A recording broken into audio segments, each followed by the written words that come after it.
നമുക്കാവശ്യമായിട്ടുള്ള potato ഈ കുക്കറിനകത്തേക്ക് വേവിക്കുക. വെന്തതിന് ശേഷം ആ പൊട്ടറ്റോയുടെ സ്കിൻ നമുക്ക് റിമൂവ് ചെയ്യാം.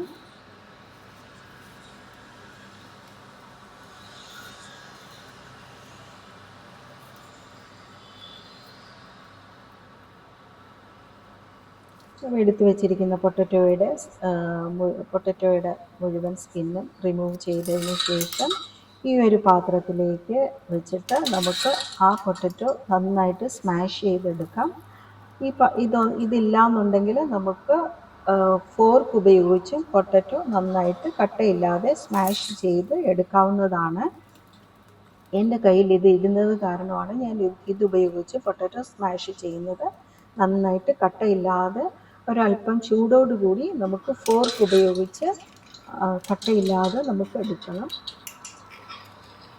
നമ്മുടെ കൈവശമുള്ള എല്ലാ പൊട്ടറ്റോയും നന്നായിട്ട് അല്പം ചൂടോടുകൂടി സ്മാഷ് ചെയ്യുക.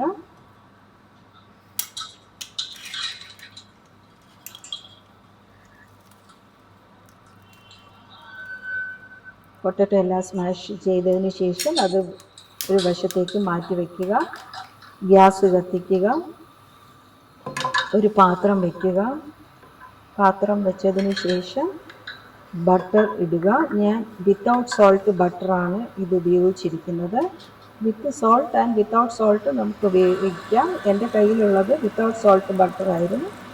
ആ ബട്ടർ മെൽറ്റ് ആയതിനു ശേഷം നമുക്ക് പൊട്ടറ്റോയ്ക്ക് ആവശ്യമായിട്ടുള്ള ആ കൺസിസ്റ്റൻസിക്ക് ആവശ്യമായിട്ടുള്ള പാല് നമുക്ക് ഒഴിക്കാം. ഞാനിവിടെ 1 ഗ്ലാസ് പാലാണ് യൂസ് ചെയ്തിരിക്കുന്നത്. ബട്ടറിനകത്ത് സോൾട്ട് ഇല്ലാത്ത വിത്തൗട്ട് സോൾട്ടാണ് ഞാൻ ഈ ബട്ടർ ഉപയോഗിച്ചിരിക്കുന്നത്. അത് കാരണം പാലിനും പൊട്ടറ്റോയ്ക്കും ആവശ്യമായിട്ടുള്ള സോൾട്ട് നമുക്ക്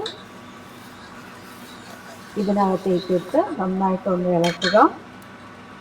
ആവശ്യമായിട്ടുള്ള പെപ്പർ പൗഡർ നമുക്ക് ഉപയോഗിക്കാവുന്നതാണ്. എരിവിനനുസരിച്ച് കൂടുതലും കുറവും നമുക്ക് എടുത്ത് ഉപയോഗിക്കാം.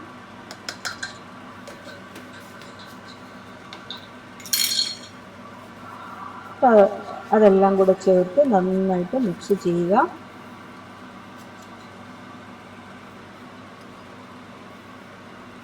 മിക്സ് ചെയ്തതിന് ശേഷം ഈ പൊട്ടറ്റോ നമുക്ക് ഈ മിശ്രിതത്തിലേക്ക് ആഡ് ചെയ്യുക. ഈ പാലും പൊട്ടറ്റോയും പെപ്പറും ഉപ്പും എല്ലാം കൂടെ ചേർത്ത് നമുക്കിഷ്ടമുള്ള ആ കൺസിസ്റ്റൻസിക്ക് അനുസരിച്ച് ഒത്തിരി ഒരല്പം വെള്ളം പോലെയാണ് ഇരിക്കുന്നുണ്ടെങ്കിൽ അങ്ങനെ എടുക്കുക. ഒരല്പം കുറുകി കട്ടിയായിട്ട് വേണമെന്നുണ്ടെങ്കിൽ അതിനനുസരിച്ച് നമുക്ക് ഈ പൊട്ടറ്റോ എടുക്കാവുന്നതാണ്. പൊട്ടറ്റോ ഇരിക്കും തോറും അത് ഒരല്പം കട്ടിയാകുമല്ലോ. അപ്പം അതിനനുസരിച്ച് നമുക്ക് അതെടുക്കാം. നമ്മുടെ കൈവശമുള്ള ഏതെങ്കിലും നമുക്ക് ഡ്രൈ ഒറിഗാനോ, ഏതെങ്കിലും ഡ്രൈ ആയിട്ടുള്ള പാർസ്ലി, തൈം അങ്ങനെ നമുക്ക് ഉപയോഗിക്കാവുന്നതാണ് ഇതിനകത്തേക്ക്. അത് അങ്ങനെ ആയതിനു ശേഷം വേറൊരു പാത്രത്തിലേക്ക് വെച്ച് എൻ്റെ കയ്യിലുള്ളത് ഡ്രൈ ആയിട്ടുള്ള തൈമാണ്. നിങ്ങൾക്ക് വേണമെങ്കിൽ ഒറിഗാനോ അങ്ങനെ ഏതെങ്കിലും ഒരെണ്ണം നമുക്ക് സ്പ്രെഡ് ചെയ്ത് ഉപയോഗിക്കാം. അത് വേറൊരു വശത്തേക്ക് നമുക്ക് മാറ്റി വെക്കാം. അത് മയോണൈസിന് ആവശ്യമായിട്ടുള്ള സാധനങ്ങളാണ്. അരിഞ്ഞു വെച്ചിട്ടുള്ള ഗാർലിക്, നമുക്ക് എത്രയാണോ ഗാർലിക് ആവശ്യം അതിനനുസരിച്ച് ചോപ്ഡ് ഗാർലിക് അതിന് ഇടുക. ഈ ബ്ലെൻഡർ ഇല്ലാന്നുണ്ടെങ്കിൽ നമുക്ക് മിക്സിയുടെ ജാറിനകത്ത് നമുക്ക് ഒഴിച്ച് ഈ മയോണൈസ് നമുക്ക് തയ്യാറാക്കാവുന്നതാണ്. ആ ചെറിയ ബട്ടൺ ഉപയോഗിച്ച് ഇടയ്ക്കിടയ്ക്ക് നിർത്തി വേണം ആ മിക്സിയുടെ ജാറിനകത്ത് മയോണൈസ് ഉണ്ടാക്കാൻ. എൻ്റെ കയ്യിൽ ഈ ബ്ലെൻഡർ ഉള്ളത് കാരണം ഞാൻ ഇതാണ് ഉപയോഗിച്ചിരിക്കുന്നത്. വെളുത്തുള്ളി ചേർത്തു, 2 ഹോൾ മുട്ട ചേർത്തു, പുളിക്ക് ആവശ്യമുള്ള വിനീഗർ ചേർത്തു. വൈറ്റ് വിനീഗർ ഇല്ലാന്നുണ്ടെങ്കിൽ ലെമൺ ജ്യൂസ് നമുക്ക് ഉപയോഗിക്കാവുന്നതാണ്. മയോണൈസിന് ആവശ്യമായിട്ടുള്ള മധുരം നമുക്ക് എത്രയാണോ മധുരം ആവശ്യം അതിനനുസരിച്ച് ഇടുക. 3/4 ടീസ്പൂണാണ് ഞാൻ ഇട്ടിരിക്കുന്നത്. ആവശ്യമില്ല എന്നുണ്ടെങ്കിൽ നമുക്കത് ചേർക്കണ്ട. അതിനനുസരിച്ചിട്ടുള്ള ഉപ്പും കൂടെ ചേർക്കുക.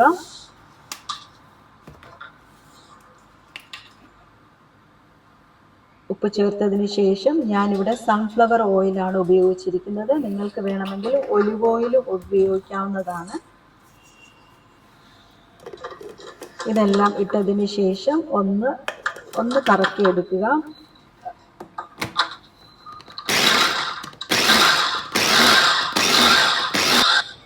മിക്സിയുടെ ജാറിലാണെങ്കിൽ ഇടയ്ക്കിടയ്ക്ക് ഇങ്ങനെ നിർത്തിയിട്ട് വേണം ആ മിക്സിയുടെ ജാറിൽ ഈ കൂട്ട് ഇട്ടതിന് ശേഷം ഉപയോഗിക്കാൻ. അതിനുശേഷം വീണ്ടും ആ ക്രീമി കൺസിസ്റ്റൻസി വരുന്നത് വരെ നമുക്ക് ഇതിൻ്റെ എല്ലാ ചേരുവകളും കറക്റ്റ് ആണോ എന്ന് തുറന്ന് നോക്കി അതെല്ലാം നമുക്ക് ആഡ് ചെയ്യാവുന്നതാണ്. പുളി വേണം, അതിൻ്റെ പുളിക്ക് ആവശ്യമായിട്ടുള്ള വിനീഗർ അല്ലെങ്കിൽ ലെമൺ ജ്യൂസ് ഒഴിക്കുക. ഉപ്പ് വേണമെങ്കിൽ ഉപ്പിടുക. പഞ്ചസാര കുറവാണെങ്കിൽ അതിന് ചേർന്നിട്ടുള്ള പഞ്ചസാര ചേർക്കുക. എരിവിന് വേണമെങ്കിൽ നമുക്ക് പെപ്പർ പൗഡറും ഉപയോഗിക്കാവുന്നതാണ്. ഞാൻ അല്പം പെപ്പർ പൗഡർ ഇതിനകത്ത് യൂസ് ചെയ്യുന്നുണ്ട്. ആ ക്രീമി കൺസിസ്റ്റൻസി വരുന്നത് വരെ ഈ ഓയിൽ നമുക്ക് ഓയിൽ ഒഴിച്ച് അതൊന്ന് ബ്ലെൻഡ് ചെയ്യാവുന്നതാണ്. ഇപ്പം കുറച്ച് പുളിക്ക് വേണ്ടി ഞാൻ വൈറ്റ് വിനീഗറാണ് ചേർത്തിരിക്കുന്നത്. നിങ്ങൾക്ക് വേണമെങ്കിൽ ലെമൺ ജ്യൂസ് ഉപയോഗിക്കാം. ഒന്നുകൂടെ ഒന്ന് ബ്ലെൻഡ് ചെയ്യുക.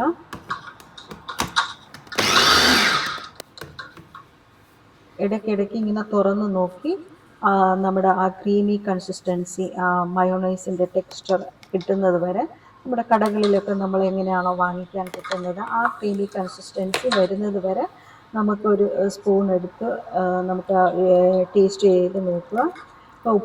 ഉപ്പുണ്ടോ മധുരമുണ്ടോ, ആ ക്രീമി കൺസിസ്റ്റൻസി ആ കട്ടിക്ക് വന്നിട്ടുണ്ടോ എന്ന് നോക്കി നമുക്ക് എല്ലാം ആഡ് ചെയ്ത് നമുക്ക് ബ്ലെൻഡ് ചെയ്ത് അത് എടുക്കാവുന്നതാണ്.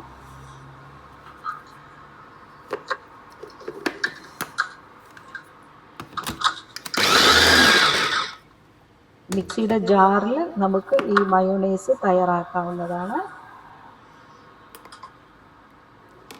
ക്രീമി കൺസിസ്റ്റൻസി വന്നു കഴിഞ്ഞിട്ട് അത് വേറൊരു വശത്തേക്ക് മാറ്റി വെക്കുക.